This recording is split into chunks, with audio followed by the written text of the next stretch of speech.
Mesmo excomungado e banido, Lutero ainda circula pela região da Saxônia, protegida por Frederico III.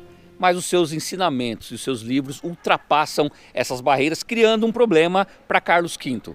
Agora, católicos brigam com os protestantes e vice-versa. Isso enfraquece o império de Carlos V, que resolve fazer uma nova dieta aqui em Augsburgo e permite que Lutero exponha as suas ideias novamente. Lutero, por questões de segurança, prefere ficar em Wittenberg e envia o seu grande amigo Felipe Melanchthon. No dia 25 de junho de 1530, Felipe expõe essas ideias. Dentro desse documento, alguns temas como quem é Deus, a origem do pecado, alguns sacramentos. Esse documento ficou conhecido como a Confissão de Augsburgo, ou Confessius Augustana. O lugar está aqui na minha frente, onde essa decisão foi tomada, onde esse documento foi oficializado, que hoje é a base da teologia luterana. Em agosto do mesmo ano, os católicos vêm com um novo documento, Confutatio Pontificia, contra esses argumentos de Melanchthon. No ano seguinte, em abril de 1531, Melanchthon volta aqui a Augsburgo para fazer uma defesa, uma apologia do seu primeiro documento, da Confissão de Augsburgo. A história foi andando dessa maneira. Católicos de um lado, protestantes do outro.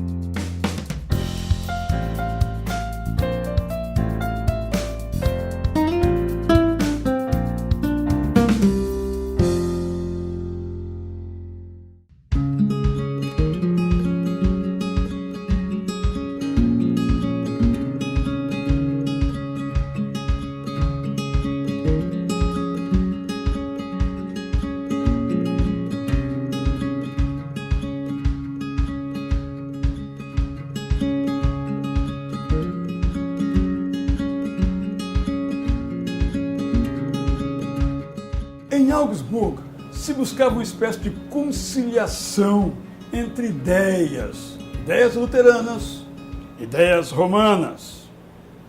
Impossível. Os lados estavam bem definidos e claros. Essa declaração ou confissão de Augsburgo tem uma primeira parte eminentemente doutrinária, falando sobre doutrinas do pecado, do arrependimento, da justificação pela fé. Isso tudo é bem definido. Mas logo em seguida, na segunda parte, que é a mais longa, inclusive, há longos capítulos sobre casamento. E o texto diz que, já no Novo Testamento, os pastores e sacerdotes se casavam. Como manter hoje o celibato? Sem sentido, diz a declaração. E quanto aos votos monásticos ou aos mosteiros, de igual modo, colocado como algo que não tem a menor razão de continuar. Portanto, com essas ideias, não foi possível nenhum tipo de conciliação, e o catolicismo seguiu por um lado e o luteranismo por outro lado.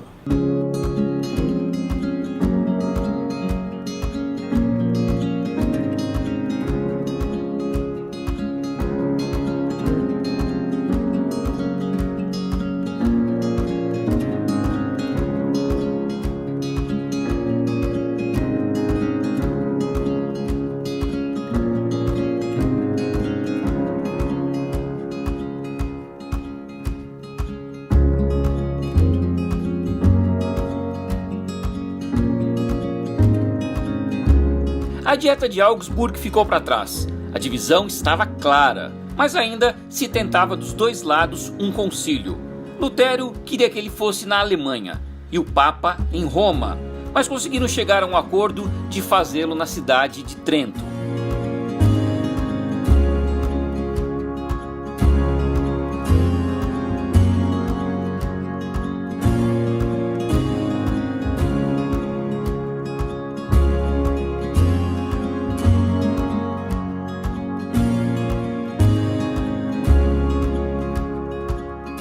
Durante o período da Reforma, muitas dietas foram feitas. Agora, concílios, somente um antes da Reforma, Concílio de Latrão. Porém, havia desejo da parte da Igreja e também de Lutero de terem um concílio. Qual a diferença de concílio e dieta? Na dieta participa o poder temporal e o poder espiritual, ou seja, os governantes e a igreja. Num concílio, somente o poder espiritual, somente os bispos se reuniam para discutir sobre a história e o caminho da igreja. Então, durante esse período da Reforma, houve um outro concílio chamado Concílio de Trento. E o Concílio de Trento foi muito importante para a história do cristianismo, principalmente para a retomada da fé da Igreja Católica. O concílio começou em 1545 e foi até 1563. Na realidade, ele não durou esses 18 anos. É que houveram algumas guerras, alguns problemas políticos e também uma peste aqui nessa região, o que fez o concílio ser interrompido por algumas vezes. O concílio teve 3 grandes fases. Nesse lugar se discutiram muitos temas, as doutrinas católicas, daqui saiu inclusive os 7 sacramentos, oficializados os 7 sacramentos para a igreja, daqui saiu uma confirmação de que a Sagrada Escritura só pode ser interpretada pela igreja, algo que era contra a reforma de Lutero, que dizia que todas as pessoas poderiam ler a Bíblia e interpretá-la de acordo com a sua consciência. Enquanto Lutero usava a tradução que ele mesmo fez, a Igreja Católica optou nesse lugar a ficar com a Vulgata, tradução feita por Jerônimo no século IV, que era escrita em latim, não na língua que as pessoas falavam aqui, mas o latim que era falado na época em que Jerônimo traduziu a Bíblia. Outros muitos temas foram discutidos aqui nesse lugar e esse concílio também é conhecido como a Contra-Reforma da Igreja Católica contra o que Lutero estava pregando. Vamos lembrar também que nesse mesmo momento da história acontecia uma outra reforma com Calvino na região da Suíça. Calvino é contemporâneo de Lutero. Então esse é mais ou menos o cenário que acontecia aqui nessa época. Muitas coisas interessantes foram acontecendo no período da Reforma e como é importante a gente estudar um pouco da história. Então, estou aqui em frente à igreja de Santa Maria Maggiore, local exato onde aconteceu o Concílio de Trento.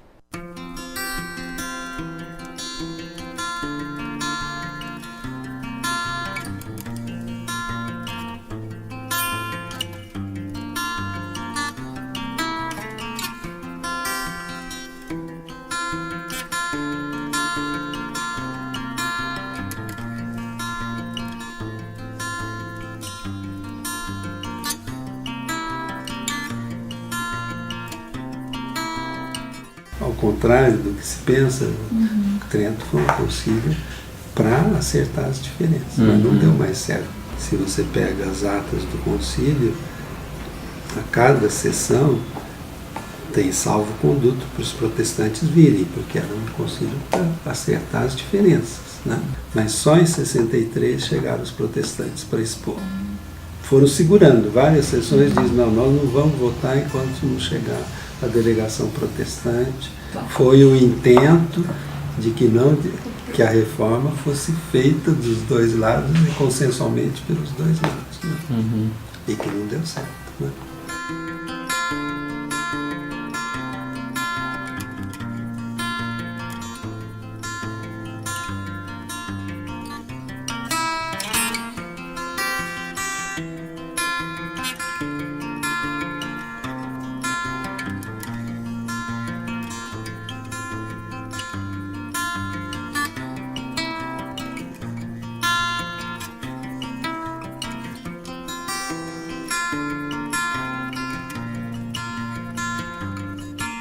Lutero passou seus últimos dias de vida exatamente aqui nesse lugar, por coincidência na cidade de Eisleben, onde nasceu. Veio até aqui para simplesmente resolver algumas questões relacionadas à reforma. 3 dias antes da sua morte, pregou nessa igreja, foi o seu último sermão. A igreja está ao lado da casa dos amigos que o recebiam aqui, mas infelizmente no dia 18 de fevereiro de 1546, Lutero veio a falecer neste lugar com um ataque cardíaco.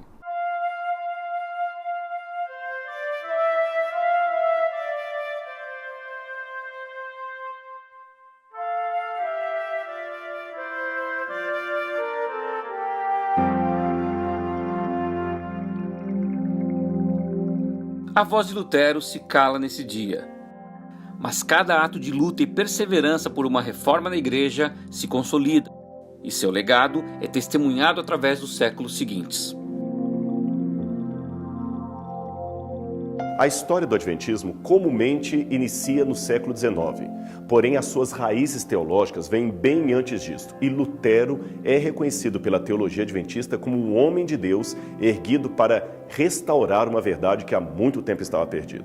E o seu tríplice argumento de sola gratia, sola fide e sola escritura também é o fundamento de toda a teologia adventista. Devemos isto a este grande homem de Deus. Entre tantos legados que Lutero deixou, sem dúvida nenhuma, o maior deles foi a tradução da Bíblia para a língua alemã, a língua do povo, para que o povo tivesse acesso, pudesse ler, conhecer esse Deus maravilhoso.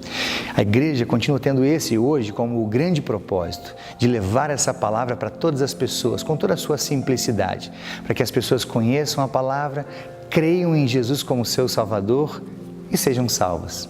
Martinho Lutero é uma figura extraordinária. De todos os seus legados, eu valorizo muito o princípio da liberdade. Martinho Lutero representa a coragem de um homem, de uma mulher, de uma pessoa, de um ser humano, responder a Deus apenas com sua própria consciência. A salvação é pela graça, mediante a fé, em que a graça é uma oferta divina e a fé é a resposta humana, se tornou o sola fide, ou somente a fé, ou somente pela fé, um pilar, uma coluna sobre o qual se ergue toda a teologia e toda a prática luterana e, por conseguinte, evangélica ou protestante.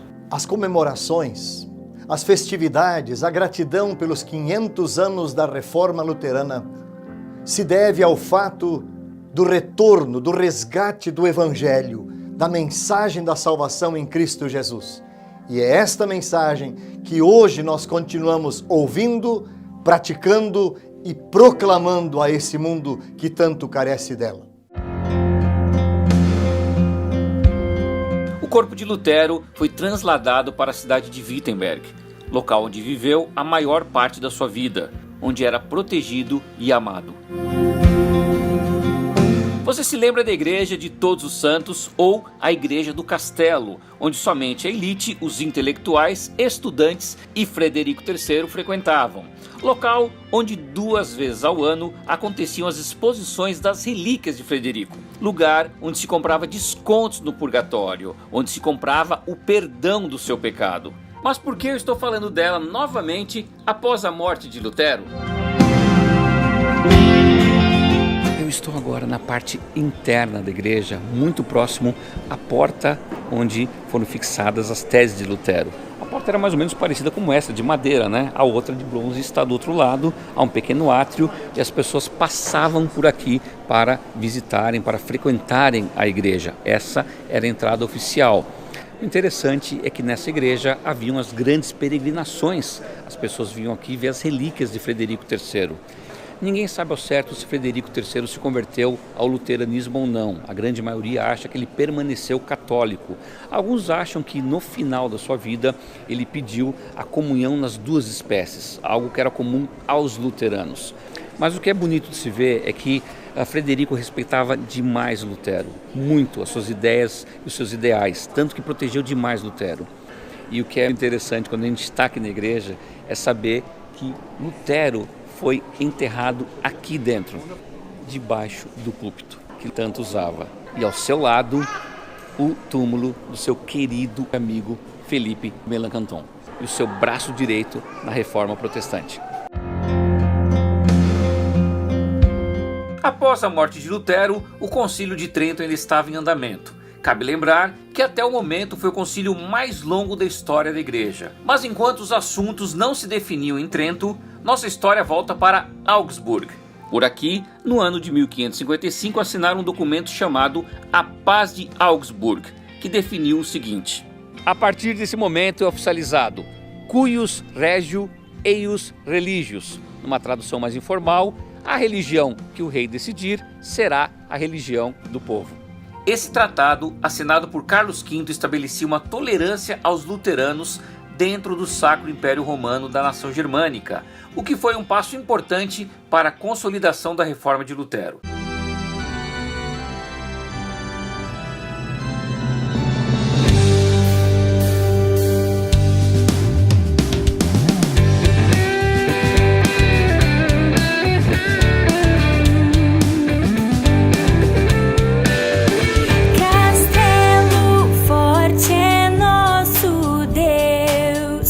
defesa e boa espada.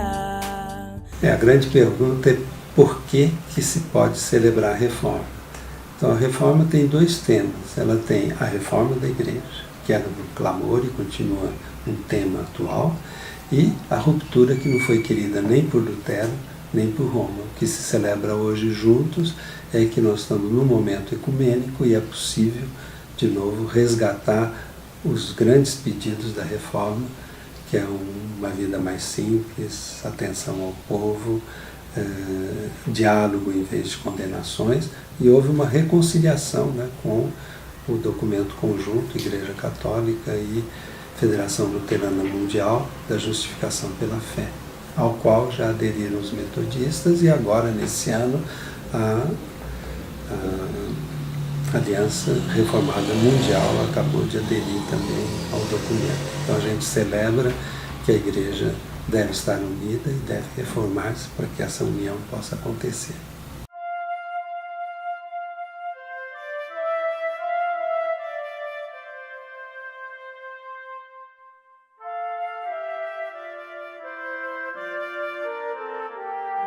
Quantas facetas e percepções nós podemos ter acerca de Lutero depois de tudo o que a gente viu nesses programas? Alguns vão dizer que ele fez um pacto com Deus, outros vão dizer que ele fez um pacto com o diabo. Existem várias pessoas que têm as visões diferentes sobre esse homem. Agora, fato é que Lutero mudou a história da Igreja Ocidental. Fato é que Lutero teve coragem de conseguir mudar com um sistema que até então oprimia muita gente. Eu escolhi fechar o programa aqui no Vaticano para dizer que a reforma, gente, foi um grande momento, uma divisão na vida da igreja, mas eu acredito que uma divisão para o bem. Abriu a mente de muitas pessoas e fortaleceu a própria Igreja Católica, que reconheceu alguns problemas que vivia naquela época. Hoje, como o Padre José acabou de dizer, podemos celebrar uma reforma ecumênica, onde a gente vai se encontrando cada vez mais com a nossa fé. Católicos de um lado procurando seguir a Jesus e seus ensinamentos da sua maneira, e todo o guarda-chuva do protestantismo tentando seguir os caminhos de Jesus através da sua leitura das Sagradas Escrituras. Essa é a maneira da gente tentar conviver com o que nos une e não brigar por aquilo que discordamos. A tolerância é algo muito importante quando se fala de fé. Por essa razão, eu escolhi estar aqui em frente ao Vaticano para terminar essa série de Lutero com você. Que Deus mantenha no nosso coração sempre uma chama da reforma, da nossa reforma interna, daquilo que nós precisamos mudar diariamente em nossas vidas. E que toda essa história de Lutero seja algo importante para mexer com a nossa vida e que nós possamos sempre focar no nosso alvo, que é seguir os ensinamentos de Jesus. Então, eu espero que você tenha gostado de todo esse giro por aqui. Se gostou, deixa sua curtida, seu comentário, compartilha o vídeo com os amigos, não deixa de me seguir nas minhas redes sociais e aproveita, se quiser ver mais vídeos sobre Lutero, é só clicar aqui na playlist. E eu te espero no meu próximo giro, porque afinal de contas, dentro de nós sempre vai existir um louco por viagens.